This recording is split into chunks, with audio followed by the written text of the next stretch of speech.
सो index funds का meaning, working and pros and cons इसके बारे में आज हम यहां पे बात करेंगे दोस्तों। तो इंडेक्स में जो भी कॉन्स्टिट्यूएंट्स है, उनके जो भी वेटेजेस है, उसको क्लियरली रेप्लिका किया जाता है इंडेक्स इन्वेस्टिंग में। एंड कुछ नंबर्स मैं आप लोगों के सामने रखूंगा तो आपको इमीडिएटली समझ में आ जाएगा कि इसकी पॉपुलैरिटी कैसे बढ़ी है। 25 टाइम्स मैं बात कर रहा हूं, इतना यहां पे इंडेक्स फंड्स का AUM ग्रो हुआ है कि भाई ये बहुत ही सिंपल है, easy to understand and easy to manage. कोई ह्यूमन बायस या जजमेंट नहीं है, because there is no active fund management. जो इंडेक्स का परफॉर्मेंस है तो वही आपका रहेगा, तो वहां पे डाउन साइड प्रोटेक्शन नहीं है। सो दोस्तों, इस सीरीज का दूसरा वीडियो आज हम रिलीज कर रहे हैं। वीडियो है इंडेक्स फंड्स के बारे में। सो इंडेक्स फंड्स का meaning, working and pros and cons इसके बारे में आज हम यहां पे बात करेंगे दोस्तों। सो 4 पार्ट्स में इस वीडियो को डिवाइड करेंगे। पहले पार्ट में देखेंगे व्हाट आर इंडेक्स फंड्स, दूसरे पार्ट में देखेंगे how do index fund work, तीसरे पार्ट में जिस तरीके से पॉपुलैरिटी गेन कर रहा है इंडेक्स फंड, उसके बारे में भी बात करेंगे। एंड लास्ट पार्ट में प्रोज एंड कॉन्स के बारे में यहां पे हम डिस्कशन करने वाले हैं दोस्तों। सो आइए अब पता करते हैं इंडेक्स फंड्स होते क्या है, व्हाट आर इंडेक्स फंड्स। तो different types of mutual funds होते हैं। So types of investing type के पॉइंट ऑफ व्यू से there are 2 types of mutual funds, जिसमें एक होता है एक्टिव फंड्स और दूसरा होता है पैसिव फंड्स। तो ये जो पैसिव फंड्स बोले जाते हैं उन्हीं को इंडेक्स फंड्स भी कहा जाता है। ये पैसिव क्यों होते हैं, उसके थॉट प्रोसेस को थोड़ा समझेंगे। तो किसी एक इंडेक्स को वो फॉलो करते, तो इंडेक्स में जो भी कॉन्स्टिट्यूएंट्स है, उनके जो भी वेटेजेस है, उसको क्लियरली रेप्लिका किया जाता है इंडेक्स इन्वेस्टिंग में। तो ये एक पैसिव इन्वेस्टिंग होती है। विज़ाविज़ एक्टिव इन्वेस्टिंग क्या होता है, वहां पे एक फंड मैनेजर होता है, उस पर्टिकुलर फंड का एक ऑब्जेक्टिव होता है, उसकी किस कैटेगरी का फंड है उसके हिसाब से उसके स्टॉक सिलेक्शंस होते हैं। देन उस पर्टिकुलर पोर्टफोलियो में कुछ रीबैलेंसिंग वगैरह करनी है तो वो भी डिस्क्रिशन जो है वो फंड मैनेजर के पास होता है। ऑब्वियसली एक्टिव फंड मैनेजमेंट है तो थोड़ा सा वहां पे कॉस्ट इन्वॉल्व भी जो है वो थोड़ा सा हायर साइड में होता है, because you are using somebody's expertise, तो you need to pay extra for that. तो ये इसी हिसाब से एक्टिव फंड्स मैनेज होते हैं। But passive funds are completely मतलब पैसिव, मतलब नाम ही हमें बता रहा है कि एग्जांपल, अगर आप निफ्टी 50 को फॉलो कर रहे हो तो निफ्टी 50 में जो भी कॉन्स्टिट्यूएंट्स है, 50 स्टॉक्स, उसके जो भी वेटेजेस है ऑन दैट पर्टिकुलर डे, जब भी उनके पास पैसा है तो they allocate accordingly. So there is no active buying and selling. Definitely वहां पे भी चेंजेस होते हैं जब इंडेक्स itself gets changed, यानी कि इंडेक्स के कॉन्स्टिट्यूएंट्स अगर चेंज होते हैं, मतलब एग्जांपल निफ्टी 50 में कोई स्टॉक इंक्लूड होता है, कोई एक्सक्लूड होता है, तो डेफिनेटली वही चीज ऑन दैट पर्टिकुलर डे जब वो डिक्लेयर किया जाता है तो इंडेक्स फंड्स को भी उस चीज को फॉलो करना होता है। दीज आर टिपिकल, मतलब index funds and index funds are passive funds and active funds जो डाइवर्सिफाइड इक्विटी फंड्स वगैरह हम देखते हैं, बहुत सारे डिफरेंट कैटेगरीज फंड्स होते हैं। Majority of the funds in the market are active funds. Passive funds की पॉपुलैरिटी बढ़ रही है, वो भी हम बात करेंगे इस वीडियो में, बट डेफिनेटली द पोर्शन जो है वो ऑन अ लोअर साइड है करंटली। अब बात करते हैं कि how do index funds work exactly, तो उसके बारे में समझते हैं। तो पहला तो अगर कोई fund house index fund launch करता है तो पहले तो अंडरलाइन कौन सा इंडेक्स है जिसको वो उनको सिलेक्ट करना होता है। एग्जांपल निफ्टी 50 है, निफ्टी 100 है, या निफ्टी 200 है, या BSE सेंसेक्स है, या BSE 500 है, BSE 200 है।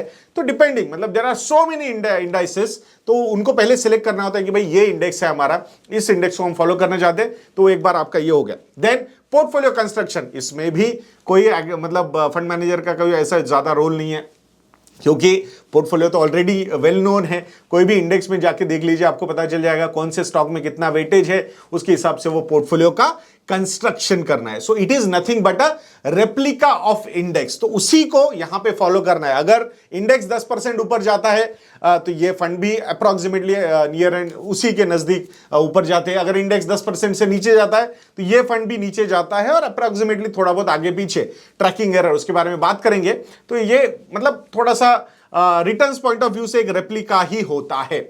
टर्नओवर के पॉइंट ऑफ व्यू से हम बात करेंगे तो definitely very minimal turnover, because there are no changes in the portfolios. जब भी इंडेक्स की रीबैलेंसिंग होगी at that point of time ही इनको अपना मतलब ये फंड को भी rebalancing according to the index करनी पड़ेगी। सो वहां पे भी कोई ज्यादा प्रॉब्लम, मतलब मिनिमल टर्नओवर है। एंड जो एक्सपेंस रेशियो है वो भी लोअर साइड में है। as there is no active fund management, there is no expertise required from the fund manager, तो यहां पे बस इंडेक्स को ही तो फॉलो करना है, तो वहां पे cost obviously should be on a lower side only.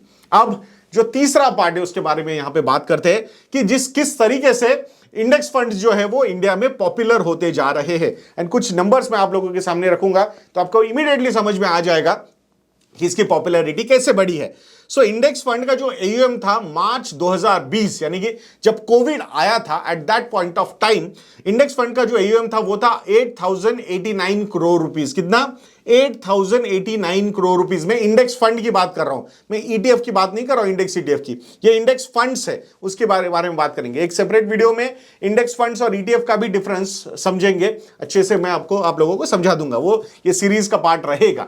Then मार्च 2021 में यानी कि एक साल बाद जो एयूएम था इंडेक्स फंड्स का वो था 19,164 करोड़ रुपीस। उसके बाद मार्च 2022 में इंडेक्स फंड का एयूएम बना 68,676 करोड़ रुपीस।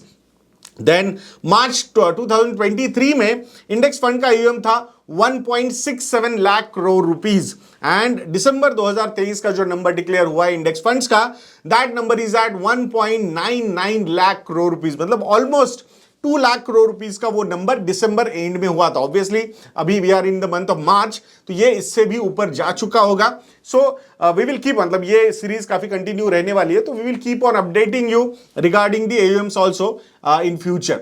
अब कंपैरिजन करते हैं थोड़ा सा भले ही यहां पे पॉपुलैरिटी तो बहुत ग्रो हुई है, मतलब from 8000 crore rupees to 2 lakh crore rupees, मतलब 25 टाइम्स से यहां पे या ग्रोथ हुई, 25 टाइम्स मैं बात कर रहा हूं, इतना यहां पे इंडेक्स फंड्स का एयूएम ग्रो हुआ है। बट इसका अगर कंपैरिजन हम देखते हैं ओवरऑल एयूएम के हिसाब से, तो मार्च 2020 में ओवरऑल एयूएम जो था that was 22.26 lakh crore rupees. Out of that passive funds, जिसमें इंडेक्स फंड्स आते हैं बट ईटीएफ्स भी आते हैं इसमें, तो पैसिव फंड्स का जो एयूएम था इन मार्च 2020 that was 1.65 lakh crore rupees, and index fund का जो एयूएम था वो था 8089 करोड़ रुपीस। देन मार्च 2021 में टोटल म्यूचुअल फंड का एयूएम था 31.42 lakh crore rupees, passive funds का एयूएम था 3.21 lakh crore rupees, and index fund का एयूएम था 19,000 करोड़ रुपीस। मार्च 2022 में ओवरऑल पूरे म्यूचुअल फंड का एयूएम था 37.56 lakh crore rupees, passive funds का एयूएम था 5.21 lakh crore rupees, and index fund का एयूएम था 68.67 thousand crore rupees. Then March 2023 total AUM of mutual fund industry was 39.42 lakh crore rupees. Passive funds AUM was 6.97 lakh crore rupees, and index fund AUM was 1.67 lakh crore rupees. और अभी दिसंबर के जब हम ये figures देखते हैं तो 50.77 लाख करोड़ रुपीस का ओवरऑल एयूएम है म्यूचुअल फंड इंडस्ट्री का, दिसंबर 2023 की मैं बात कर रहा हूं।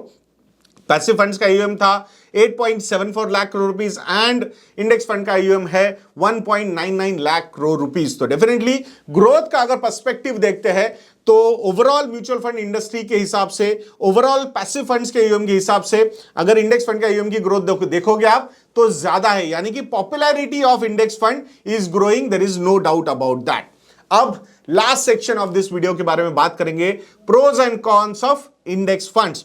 तो पहले प्रोज देखते हैं। पहला प्रो क्या है? सिंप्लिसिटी, कि भाई ये बहुत ही सिंपल है, easy to understand and easy to manage, क्योंकि एक इंडेक्स को सिलेक्ट किया जाता है, उसमें इन्वेस्टमेंट किए जाते हैं, तो आपको पता है कि what should you expect from that index fund. Index का रेप्लिका ही है तो उसी के हिसाब से यहां पे परफॉर्मेंस रहेगा। एक्सपेंस रेशियो लोअर है, there is no active fund management required, there is no rebalancing of portfolios time to time depending on the market situation and everything, so that's why expense ratio is on a lower side.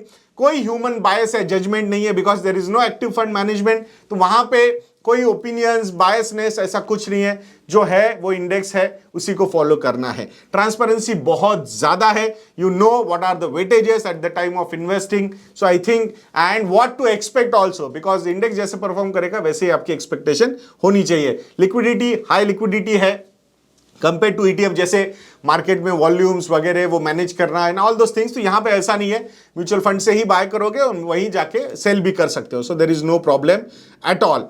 Hands off, no need to time the market. I think that is also big advantage of index funds. And low turnover ratio, क्योंकि यहां पे कोई balancing नहीं है, तो buying selling regular basis पे नहीं है, तो टर्नओवर रेशो भी काफी लो है। जब फंड इंडेक्स में ही कोई कॉन्स्टिट्यूएंट चेंज होगा, so at that point of time only they will have to change the portfolio, nothing else. अब कॉन्स के बारे में बात करते हैं। सो कॉन क्या है? पहला, लैक ऑफ डाउनवर्ड प्रोटेक्शन।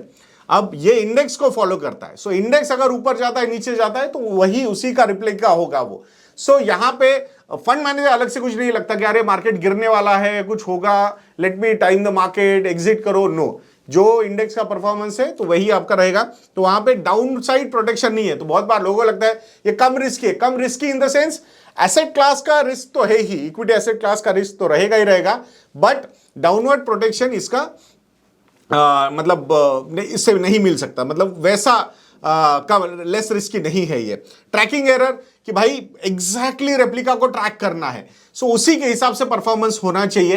तो मतलब इट टोटली डिपेंड्स, थोड़ा बहुत आगे पीछे हो सकता है, एक्सपेंस रेशियो थोड़ा बहुत अगर है, एग्जैक्टली एग्जीक्यूशन क्या किस समय पे होता है, तो all those things can lead to tracking error. So ये थोड़ा सा मतलब रिडेम्पशन प्रेशर मैनेज करना कभी आता है, तो all those things can take it to the tracking error. So वो आपको देखना है कि lesser the tracking error better for you as an investor. And जैसे last con, fund manager can not take a call to entry and exit, मतलब ऐसा कोई actively वो मैनेज यहां पे नहीं कर सकते हैं। तो कैसा लगा ये वीडियो, ये कमेंट सेक्शन में लिखना बिल्कुल मत भूलिएगा दोस्तों। और ऐसे वीडियोस के लिए चैनल पे बने रहिए, चैनल को सब्सक्राइब करना भी मत भूलिएगा। एंड ये सीरीज जो है वो काफी बढ़िया, इंटरेस्टिंग एंड नॉलेजेबल सीरीज आप लोगों के लिए हम लेके आ रहे हैं। आशा करूंगा आपको ये अच्छी लगेगी। तो ऐसे वीडियोस के लिए चैनल पे बने रहिए। नेक्स्ट वीडियो तक के लिए मुझे आज्ञा दीजिए दोस्तों। जय हिंद। म्यूचुअल फंड निवेश बाजार जोखिमों के अधीन है। योजना से जुड़े सभी दस्तावेजों को ध्यान से पढ़ें।